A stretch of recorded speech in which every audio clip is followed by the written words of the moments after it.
And welcome to the Steamy, the Scotsman's politics podcast. And what a week. On Monday, Peter Murrell, the former chief executive of the SNP and Nicola Sturgeon's estranged husband, pled guilty to embezzling more than £400,000 from the party over a 12-year period.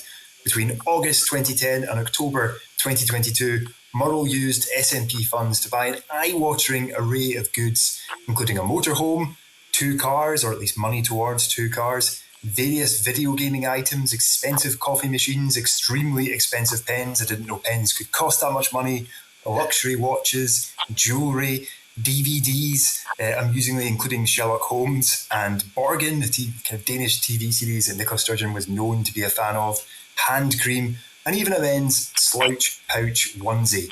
And obviously, embezzlement is a serious crime, and Peter Murrell can rightly expect to spend a few years behind bars.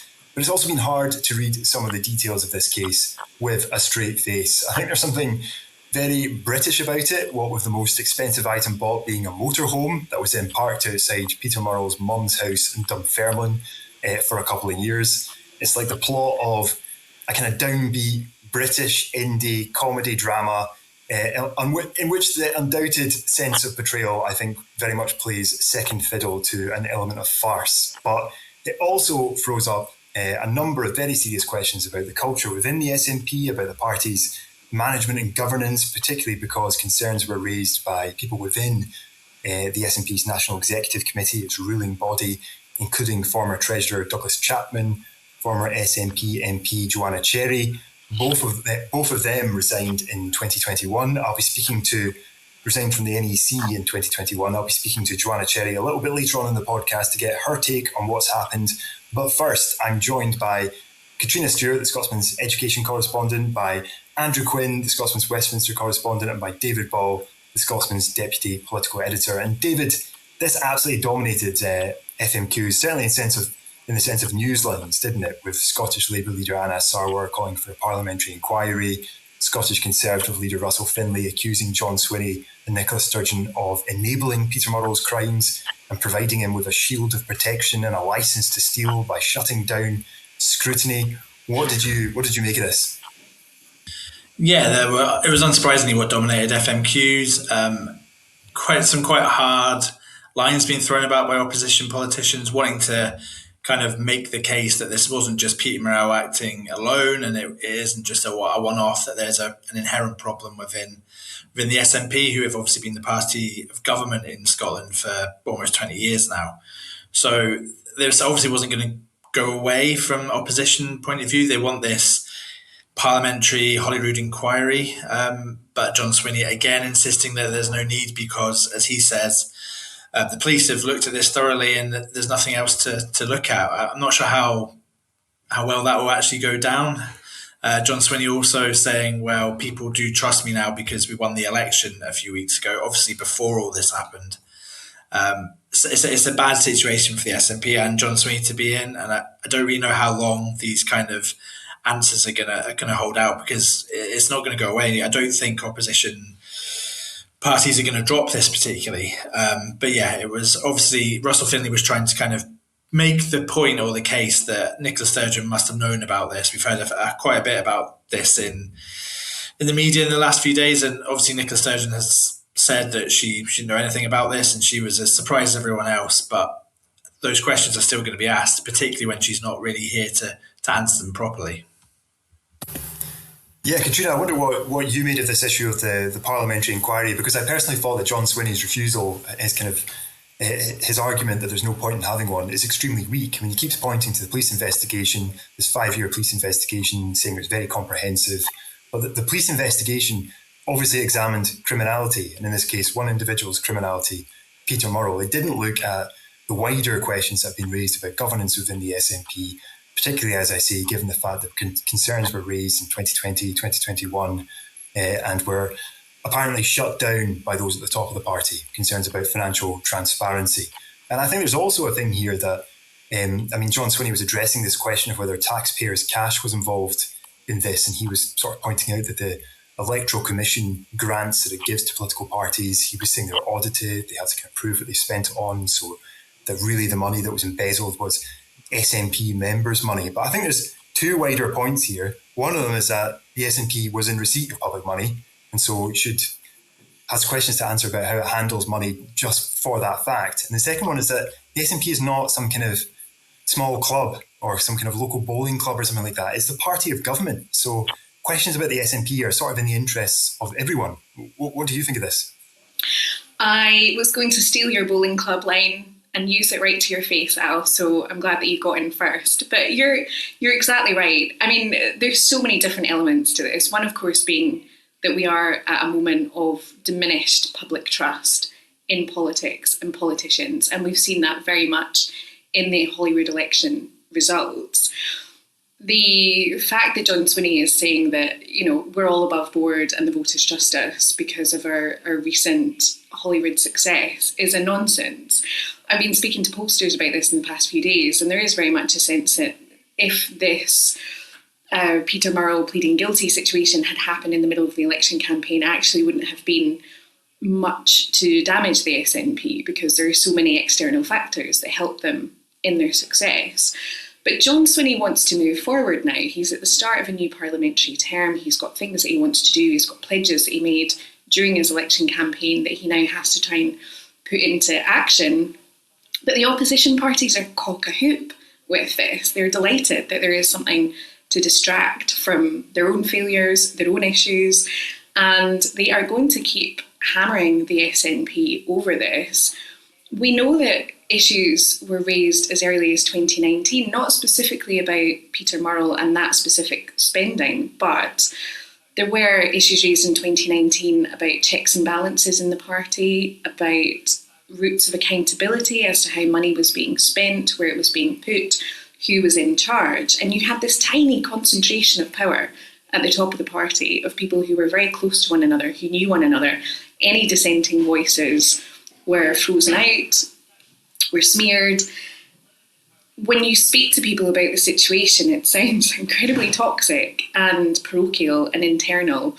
And they are, exactly as you say, now the party of government. The public wants clear, specific answers, and the only way to get those is with a public inquiry. And I think unless there is something definitive in that regard, this story is not going to go away for the SNP. It's not going to stop plaguing John Swinney because there are so many unanswered questions. We know the narrative around Nicola Sturgeon. We know what the people close to her are saying about the marriage, about how they were quite together yet distant, that it was completely plausible that he might have been conducting himself in this manner right under her nose and she wouldn't have known.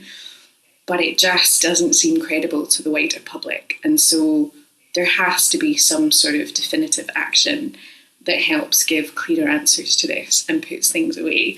And I don't think having Nicola Sturgeon's new lawyer, Amar Anwar, put out constant statements is in any way helping the situation. I'm not sure if we're meant to mention rival newspapers on the Scotsman podcast, but the Sun today had a front page splash about the location of the camper van that Peter Murrell bought that was parked outside his in-laws' house, and Nicola Sturgeon's in-laws' house, sorry, and they have taken Google Map aerial photographs to demonstrate the camper van being there. That wouldn't have been a front page story if Amar Anwar hadn't put out such an inflammatory response to it. It immediately becomes front page news. So I think there's a lot of very poor media management happening around this. And the questions, because there are many, many questions, are not going to be going away. Yeah, I very much enjoyed that Nicola Sturgeon's first statement about this said that she'd be making no further comment, and 4 statements later, the comments are still coming. I'm not quite sure what the logic is there. I think she has, this is my own personal opinion, I think she has a duty to actually sit down with someone, do a long interview about this, answer questions about it. She is the former First Minister of Scotland. I don't think it is appropriate for her to say that she is not going to be commenting about this and then send out comments through a lawyer speaking on her behalf. I think she needs to answer questions herself on this. Andrew, I wonder what you've been speaking to MPs down in Westminster about this, and particularly those in the Scottish Affairs Committee. What's the feeling in Westminster about this whole affair, I guess, but also whether, because a lot of the chat in Scotland is about a kind of parliamentary inquiry in Holyrood, but there's not a kind of sense that might not happen. Is it likely that a Westminster committee like the Scottish Affairs Committee could step in and do one from down south? Do you think that's actually a likely possibility?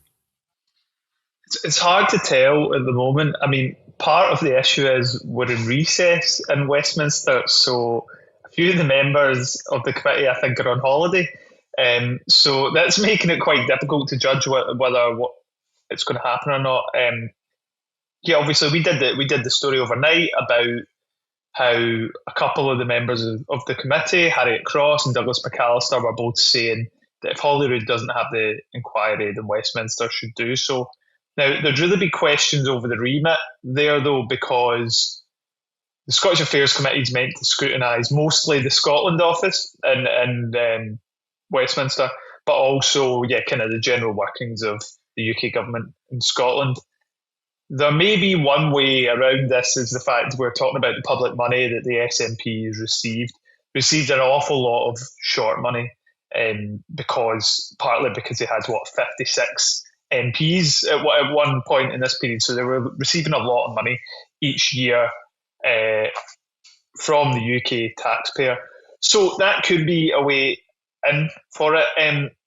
About a third of in fact, slightly over a third, 4 of the MPs on the Scottish Affairs Committee have said they want an inquiry if Holyrood doesn't have one.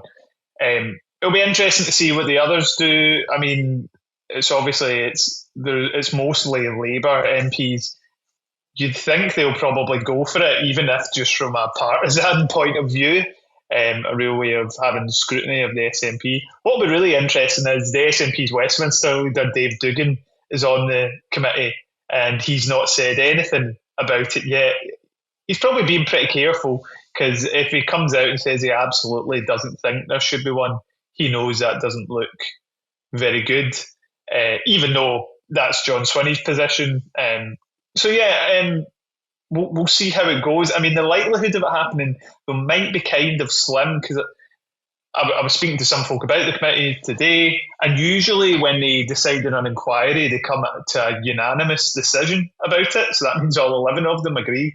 I really can't see that happening, because I can't imagine Dave Duggan voting for it with all the others. He might abstain or not really say anything, but can you imagine the SNP leader in London voting for the party to get ripped to shreds in public, because that is what's going to happen. So that's not going to happen. But maybe they'll get 10 of the 11. But I'm not sure. To be honest, I'm not sure all of the MPs are for it. They're a bit wary about this being outside of their remit as well. So I think probably the most likely situation is that there's a threat of there being a Westminster inquiry, and then actually John Swinney relents and is like, oh, in fact, no, we'll have one at Holyrood, because he knows that Holyrood, the bulk of the committee can be made up of the SNP and the Greens, which would be much more favourable for him. Yeah, I think John Swinney will just keep on holding out on this and hoping it goes away, just for exactly the reasons you're saying there, that it would just be airing a lot of stuff in public, and would be incredibly damaging for the SNP. And I should say as well at this point that through her lawyer, Amber Amor, Nicola Sturgeon has denied any knowledge of the items that Peter Murrell was buying, any knowledge of his criminality. She said she wasn't aware of some of the items at all. For example, I think she mentioned stuff like the luxury watches, video games. She wasn't aware of the motorhome until 2023. Other items, I think she says that they were both high earners. She kind of assumed he was using his own money for this type of thing. So there's obviously questions that everybody asks, but she's very much denying all of that. But I wanted to ask if we ever think that we will get a kind of satisfactory answer as to why on earth Peter Murrell did this, because his offending, I think one of the most remarkable things is that his offending seems to have continued even after the initial police investigation into the SNP's finances was launched in the summer of 2021, because he pled guilty to charges going into October 2022, which I just think is incredible. What do people think? Do you think we're ever going to have a satisfying answer about this? We might find out more in the court next week, I suppose, when we get the narrative about the crime. I think we will find out a bit more about, like you said, in the court next week. Might get a bit more on what happened and the thinking behind Pete Murrell's decisions, if there was any of that. it's hard to tell. There could be a lot of stuff at play here that we don't really know about at the moment. There could be some sort of mental or psychological impact on this. We'll just have to wait and see. But whether we get satisfactory answers that explain why it was able to happen for so long without a Hollywood inquiry is pretty unlikely, because even if Nicola Sturgeon or others are asked about this by the media, without that formal kind of method for them to get real answers from them, we're probably not going to get what opposition MSPs and a lot of the public would say is a satisfactory kind of answer. I just think with crimes like this, you can never really get a satisfactory answer, because there's two things at play. It depends on what you mean by satisfactory answer, about how the crime was allowed to continue, or about the crime itself. And I think for the crime itself, only one man knows the motivation and knows how it happened and why it happened. But it has to be some kind of, I don't want to be an armchair psychologist, given that we've had armchair detectives criticised this week. But you have to, there's some kind of compulsion there, surely, some sort of need to, just some sort of acquisitive desire. And I don't know, I've been speaking to psychologists about this week, and there's apparently some kind of thrill to it of not getting caught, and this need to acquire more and more stuff to sort of fill some kind of gap. I don't know, but Peter Murrell's really difficult, because you ask people about Peter Murrell, nobody really knows about him. When the situation with Natalie McGarry happened a few years ago, when she had embezzled funds, which she was found guilty of and went to prison for, I spoke to people about her, and there was not really a lot of surprise, because there had been suggestions that there was something else afoot. Whereas with Peter Murrell, you can't find out anything about the man, what his interests were, what his loves were, who he hung out with. He doesn't seem to have had a close circle of friends. He is just this kind of grey, almost non-person, which sounds terrible, but there's no colour to the man at all, other than this now utterly extraordinary story, where I never want to hear the words men's slouch pouch onesie ever again in my whole life. I don't want to look at those pepper pots again. I mean, it's all just absolutely, utterly fascinating. And it looks like he's away from the jail for quite some time, but when he comes out, I will be first in the queue to try and get an interview with the man. It will never happen. But I mean, I'm desperate to know more. Oh yeah, absolutely. I think people will be there'll be a long line of people queuing up to interview him. I mean, it is just fascinating. I think the fact that he's so unknowable is what makes it so fascinating in a way as well, because he's such a closed book. And like you say, kind of a grey character, a backroom character, wasn't seen as a very exciting character, but now had this kind of extraordinary thing that was going on in the background. I saw a colleague in another paper writing a column that invoked some kind of Freudian analysis of the concept of a kind of political death wish. I mean, who knows? We might well never know. But to move on, former SNP MP Joanna Cherry is one of those who resigned from the SNP's National Executive Committee in 2021, citing concerns about transparency and scrutiny. Before losing her seat at the general election in 2024, she was among the party's most high-profile parliamentarians and an outspoken critic of its leadership under Nicola Sturgeon. She recently published a memoir, Keeping the Dream Alive, about her time in the party. I caught up with her to talk about Peter Murrell, the SNP, independence, and many other issues besides. Joanna, thank you very much for joining me on the Steamy podcast. I think we've got to start by talking about the extraordinary Peter Murrell case. He's obviously pled guilty to embezzling £400,000 from the SNP, and that's led to calls for an independent inquiry. You've led some of those calls, perhaps a parliamentary inquiry into how this was able to happen, into some of the circumstances around it. And I wondered, first off, why do you think that's so crucial, and what do you see as some of the kind of big unanswered questions here? Right, well, I mean, there's two separate things going on here. There's Peter Murrell's criminality, which he's pled guilty to. And then there's the question of how he was able to get away with such sustained embezzlement over such a long period of time in Scotland's biggest political party and its political party of government. And I'm one of several people who were asking questions as far back as 2019, 2020, 2021, not about whether Peter Murrell was embezzling money. I don't think any of us thought that, but about the whereabouts of a fund of money that had been donated to, not just by party members, but also by members of the public who weren't party members, which is quite important, to fund a second independence referendum, because it was supposed to be ring-fenced. It was over £600,000. And it was clear to anyone who could read a balance sheet in the SNP accounts that that money was no longer sitting on the balance sheet as a ring-fenced account and had basically been spent on something else. So that's what we were asking questions about. And, the SNP's National Executive Committee is elected by the membership who attend conference, and so are the committee members. And back in 2020, I was one of about a dozen or so people who stood on a slate. We were known colloquially as the good guys. And the slate was to improve the governance of the party and the transparency of the governance, and also particularly to find out what had happened to that money. We were specifically elected by the membership to do that. And I was on the National Executive Committee, but 3 of my colleagues were on the Finance and Audit Committee, and none of us could get any answers to our questions. And the 3 members who'd been elected to the Finance and Audit Committee, they resigned. And one of them, who was also on the NEC, read out a statement to the National Executive Committee explaining that they had resigned because Peter Murrell was refusing to show them the books. So they couldn't carry out their duty on the Finance and Audit Committee of auditing the books because he wasn't showing them the books. And that's a separate thing from the professional auditors who look at the accounts. This was the actual books and the background. And you'd think that if party members announced they were resigning because the CEO was refusing to show them the books, the National Executive Committee, which is the governing body of the SNP, might want to look at that and say to the chief executive, why won't you show the Finance and Audit Committee the books? But instead of doing that, they monstered this woman, Alison Graham, who'd made the announcement as to why the 3 of them were resigning. They attacked her, just as they attacked me, Roger Mullen, Caroline McAllister, other people on the NEC who were asking questions about the party's finances.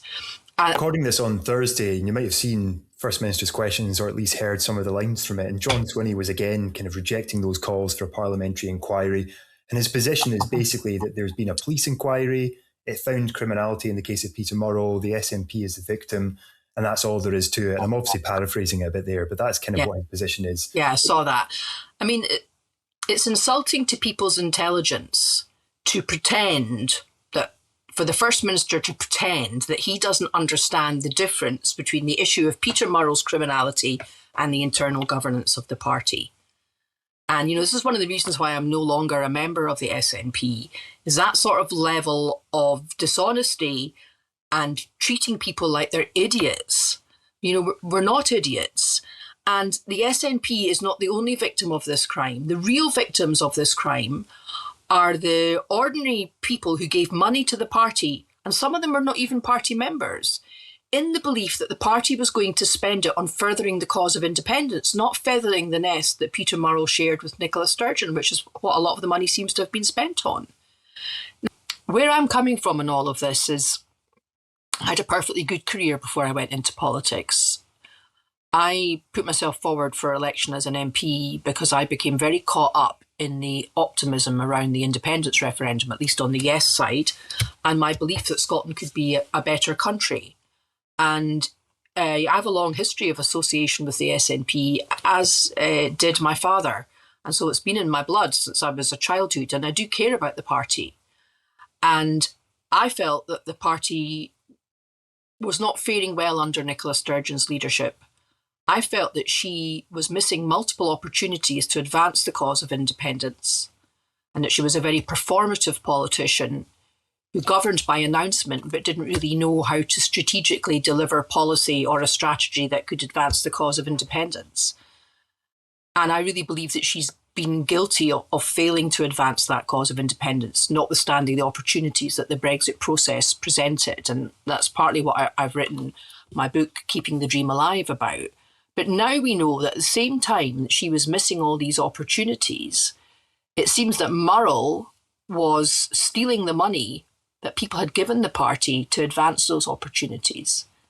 And how he was able to do that is something I would like to see an inquiry into. What kind of sentence he gets, whatever, that's for the judge. But the internal governance of the SNP matters to me. I would like to be able to rejoin the party at some point in the future.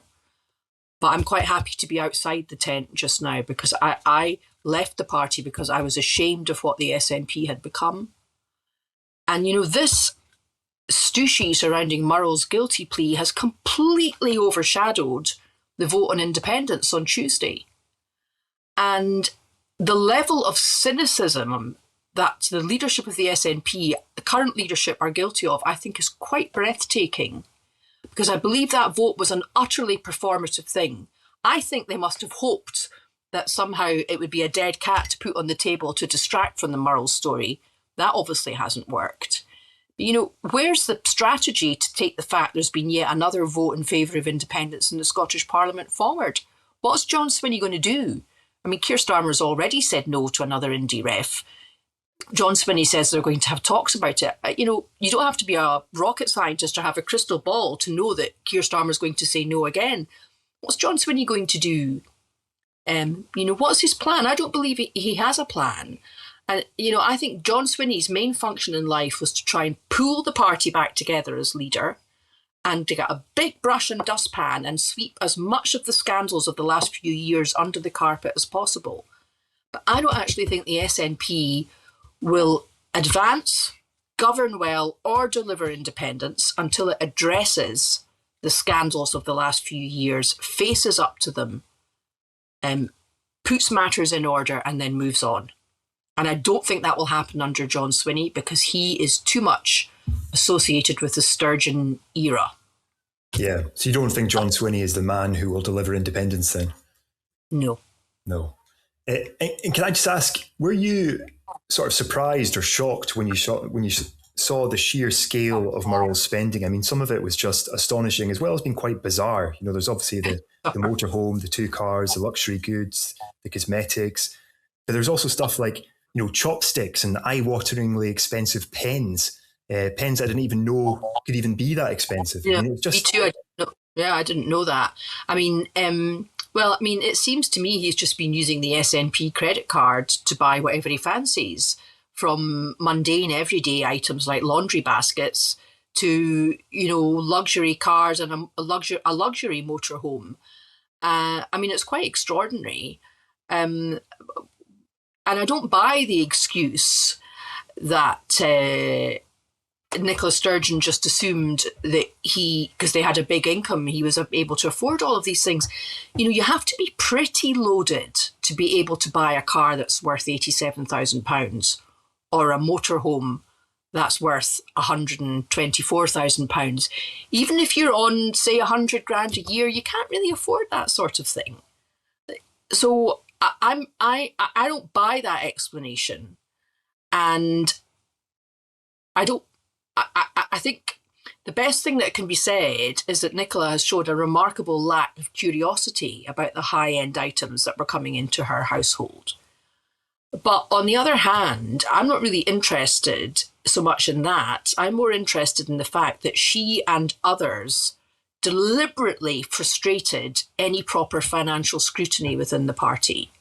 Now, I don't think they did that because they knew Peter Murrell was stealing money, but I think they did that because they knew that Peter Murrell had played fast and loose with that independence referendum fund, and it had been basically spent on the snap election in 2017 and other general party matters rather than being kept for a second independence referendum.